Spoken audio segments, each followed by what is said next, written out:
ಕೋರಮಂಗಲದಲ್ಲಿರುವ ಕಾಲ್ ಸೆಂಟರ್ನಿಂದ ಉದ್ಯೋಗಿಗಳನ್ನು ಕಿಡ್ನಾಪ್ ಮಾಡಿ ಹಣಕ್ಕೆ ಬೇಡಿಕೆ ಇಟ್ಟಿದ್ದ ಆರೋಪಿಗಳ ಹೆಡೆಮುರಿ ಕಟ್ಟಿದ್ದಾರೆ ಪೊಲೀಸರು. ಕಿಡ್ನಾಪ್ ನಡೆದ 12 ಗಂಟೆಯೊಳಗೆ 8 ಆರೋಪಿಗಳನ್ನು ಪೊಲೀಸರು ಬಂಧಿಸಿದ್ದಾರೆ.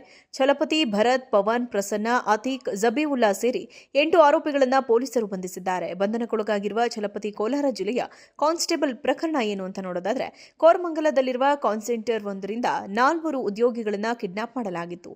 ನಿನ್ನೆ ಮಧ್ಯರಾತ್ರಿ ಕಾಲ್ ಸೆಂಟರ್ ಬಳಿ ಹೋಗಿದ್ದ ಆರೋಪಿಗಳು 4ರನ್ನ ಕರೆದು ನಾವು ಪೊಲೀಸರು ಎಂದು ಬೆದರಿಸಿದ್ದಾರೆ. ಬಳಿಕ ಪವನ್, ರಾಜ್ವೀರ್, ಆಕಾಶ್, ಅನಸ್ ಎಂಬುವರನ್ನ ತಮ್ಮ ಕಾರಿನಲ್ಲಿ ಕೂರಿಸಿಕೊಂಡು ಅಪಹರಿಸಿದ್ದಾರೆ. ಮುಂಜಾನೆ 4 ಗಂಟೆಗೆ ಪೊಲೀಸರಿಗೆ ಬಿಪಿಒ ಸಿಬ್ಬಂದಿ ವಿಚಾರ ತಿಳಿಸಿದ್ದಾರೆ. ತಕ್ಷಣ ಕಾರ್ಯಪ್ರವೃತ್ತರಾದ ಪೊಲೀಸರು 4 ಟೀಮ್ ಮಾಡಿಕೊಂಡು ಆರೋಪಿಗಳ ಹುಡುಕಾಟ ಶುರು ಮಾಡಿದರು. ಅತ್ತ ಕಿಡ್ನಾಪ್ ಮಾಡಿ 25 ಲಕ್ಷ ಹಣಕ್ಕೆ ಆರೋಪಿಗಳು ಬೇಡಿಕೆ ಇಟ್ಟಿದ್ರು. ಹಾಗೆಯೇ ಆಪರೇಷನ್ ಮ್ಯಾನೇಜರ್ ಅಕೌಂಟ್ನಿಂದ 18 ಲಕ್ಷ ರು ವರ್ಗಾವಣೆ ಮಾಡಿಕೊಂಡಿದ್ರು. ಬೆಳಗ್ಗೆ 11 ಗಂಟೆ ಸುಮಾರಿಗೆ ಆರೋಪಿಗಳಿದ್ದ ಜಾಗ ಪೊಲೀಸರು ಪತ್ತೆ ಹಚ್ಚಿದ್ರು. ಹೊಸಕೋಟೆಯ ಲಾಡ್ಜ್ನಲ್ಲಿ 4ರನ್ನ ಆರೋಪಿಗಳು ಕೂಡಿ ಹಾಕಿದ್ರು. ಇನ್ನು ಉದ್ಯೋಗಿಗಳನ್ನ ರಕ್ಷಿಸಿ 8 ಆರೋಪಿಗಳನ್ನ ಬಂಧಿಸಿ 2 ಕಾರುಗಳನ್ನ ಪೊಲೀಸರು ಸೀಸ್ ಮಾಡಿದ್ದಾರೆ. ಇತ್ತೀಚೆಗೆ ನಡೆದಿದ್ದ ಕಾಲ್ ಸೆಂಟರ್ ರೇಡ್ ಕೇಸ್ ಬಂಡವಾಳ ಮಾಡಿಕೊಂಡು ಆರೋಪಿಗಳು ಈ ಕೃತ್ಯ ಎಸಗಿರಬಹುದೆಂಬ ಶಂಕೆ ವ್ಯಕ್ತವಾಗಿದೆ. ಕಂಪನಿಯ ಮ್ಯಾನೇಜರ್ ಲೆವೆಲ್ನ 4 ಸಿಬ್ಬಂದಿಯನ್ನ 8 ಜನ ಬಂದು ಮಾತನಾಡಿಸಿದ್ರು. ಪೊಲೀಸ್ ಅಂತ ಹೇಳಿ ಡೀಟೇಲ್ ಕೊಡಿ ಎಂದು ಕರೆದಿದ್ದಾರೆ. ನಂತರ ಕೆಳಗೆ ಕರೆದುಕೊಂಡು ಬಂದು ಕಿಡ್ನಾಪ್ ಮಾಡಿದ್ದಾರೆ. ನಂತರ ಆರೋಪಿಗಳು ದುಡ್ಡಿಗೆ ಬೇಡಿಕೆಯನ್ನ ಇಟ್ಟಿದ್ದಾರೆ. ಇದರಲ್ಲಿ ಮ್ಯಾನೇಜರ್ ಅಕೌಂಟ್ನಿಂದ ಆರೋಪಿಗಳ ಸಂಬಂಧಿಕರ ಖಾತೆಗೆ ಹಣ ವರ್ಗಾವಣೆಯಾಗಿದೆ. ಸುಮಾರು 18.90 ಲಕ್ಷ ಹಣವನ್ನು ಆನ್ಲೈನ್ ಬ್ಯಾಂಕಿಂಗ್ ಮೂಲಕ ವರ್ಗಾವಣೆ ಮಾಡಿದ್ದಾರೆ. ನಂತರ ಹಾರ್ಡ್ ಕ್ಯಾಶ್ಗೆ ಡಿಮ್ಯಾಂಡ್ ಮಾಡಿದಾಗ ಪೊಲೀಸರಿಗೆ ಮಾಹಿತಿ ಬಂದಿದೆ. ಬಳಿಕ 4 ತಂಡ ಮಾಡಿ 8 ಜನ ಆರೋಪಿಗಳನ್ನು ಬಂಧಿಸಿದ್ದೇವೆ. ಇವರನ್ನ ಕರೆದೊಯ್ಯಲು ಬಳಕೆಯಾಗಿದ್ದ 2 ವಾಹನ ಸೀಸ್ ಮಾಡಿದ್ದೇವೆ. ಆರೋಪಿಗಳಲ್ಲಿ ಬಹುತೇಕರು ಕೋಲಾರ ಮೂಲದವರು. ಹೆಚ್ಚಿನ ತನಿಖೆ ಮುಂದುವರಿಸಿದ್ದೇವೆ ಎಂದು ಪೊಲೀಸರು ತಿಳಿಸಿದ್ದಾರೆ. ಕೋರಮಂಗಲದಲ್ಲಿರುವ ಕಾಲ್ ಸೆಂಟರ್ನಿಂದ ಉದ್ಯೋಗಿಗಳನ್ನು ಕಿಡ್ನಾಪ್ ಮಾಡಿ ಹಣಕ್ಕೆ ಬೇಡಿಕೆ ಇಟ್ಟಿದ್ದ ಆರೋಪಿಗಳ ಹೆಡೆಮುರಿ ಕಟ್ಟಿದ್ದಾರೆ ಪೊಲೀಸರು. ಕಿಡ್ನಾಪ್ ನಡೆದ 12 ಗಂಟೆಯೊಳಗೆ 8 ಆರೋಪಿಗಳನ್ನು ಪೊಲೀಸರು ಬಂಧಿಸಿದ್ದಾರೆ.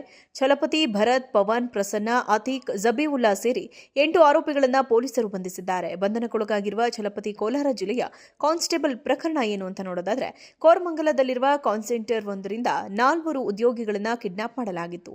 ನಿನ್ನೆ ಮಧ್ಯರಾತ್ರಿ ಕಾಲ್ ಸೆಂಟರ್ ಬಳಿ ಹೋಗಿದ್ದ ಆರೋಪಿಗಳು 4ರನ್ನ ಕರೆದು ನಾವು ಪೊಲೀಸರು ಎಂದು ಬೆದರಿಸಿದ್ದಾರೆ. ಬಳಿಕ ಪವನ್, ರಾಜ್ವೀರ್, ಆಕಾಶ್, ಅನಸ್ ಎಂಬುವರನ್ನ ತಮ್ಮ ಕಾರಿನಲ್ಲಿ ಕೂರಿಸಿಕೊಂಡು ಅಪಹರಿಸಿದ್ದಾರೆ. ಮುಂಜಾನೆ 4 ಗಂಟೆಗೆ ಪೊಲೀಸರಿಗೆ ಬಿಪಿಒ ಸಿಬ್ಬಂದಿ ವಿಚಾರ ತಿಳಿಸಿದ್ದಾರೆ. ತಕ್ಷಣ ಕಾರ್ಯಪ್ರವೃತ್ತರಾದ ಪೊಲೀಸರು 4 ಟೀಮ್ ಮಾಡಿಕೊಂಡು ಆರೋಪಿಗಳ ಹುಡುಕಾಟ ಶುರು ಮಾಡಿದರು. ಅತ್ತ ಕಿಡ್ನಾಪ್ ಮಾಡಿ 25 ಲಕ್ಷ ಹಣಕ್ಕೆ ಆರೋಪಿಗಳು ಬೇಡಿಕೆ ಇಟ್ಟಿದ್ರು. ಹಾಗೆಯೇ ಆಪರೇಷನ್ ಮ್ಯಾನೇಜರ್ ಅಕೌಂಟ್ನಿಂದ 18 ಲಕ್ಷ ರು ವರ್ಗಾವಣೆ ಮಾಡಿಕೊಂಡಿದ್ರು. ಬೆಳಗ್ಗೆ 11 ಗಂಟೆ ಸುಮಾರಿಗೆ ಆರೋಪಿಗಳಿದ್ದ ಜಾಗ ಪೊಲೀಸರು ಪತ್ತೆ ಹಚ್ಚಿದ್ರು. ಹೊಸಕೋಟೆಯ ಲಾಡ್ಜ್ನಲ್ಲಿ 4ರನ್ನ ಆರೋಪಿಗಳು ಕೂಡಿ ಹಾಕಿದ್ರು. ಇನ್ನು ಉದ್ಯೋಗಿಗಳನ್ನ ರಕ್ಷಿಸಿ 8 ಆರೋಪಿಗಳನ್ನ ಬಂಧಿಸಿ 2 ಕಾರುಗಳನ್ನ ಪೊಲೀಸರು ಸೀಸ್ ಮಾಡಿದ್ದಾರೆ. ಇತ್ತೀಚೆಗೆ ನಡೆದಿದ್ದ ಕಾಲ್ ಸೆಂಟರ್ ರೇಡ್ ಕೇಸ್ ಬಂಡವಾಳ ಮಾಡಿಕೊಂಡು ಆರೋಪಿಗಳು ಈ ಕೃತ್ಯ ಎಸಗಿರಬಹುದೆಂಬ ಶಂಕೆ ವ್ಯಕ್ತವಾಗಿದೆ. ಕಂಪನಿಯ ಮ್ಯಾನೇಜರ್ ಲೆವೆಲ್ನ 4 ಸಿಬ್ಬಂದಿಯನ್ನ 8 ಜನ ಬಂದು ಮಾತನಾಡಿಸಿದ್ರು. ಪೊಲೀಸ್ ಅಂತ ಹೇಳಿ ಡೀಟೇಲ್ ಕೊಡಿ ಎಂದು ಕರೆದಿದ್ದಾರೆ. ನಂತರ ಕೆಳಗೆ ಕರೆದುಕೊಂಡು ಬಂದು ಕಿಡ್ನಾಪ್ ಮಾಡಿದ್ದಾರೆ. ನಂತರ ಆರೋಪಿಗಳು ದುಡ್ಡಿಗೆ ಬೇಡಿಕೆಯನ್ನ ಇಟ್ಟಿದ್ದಾರೆ.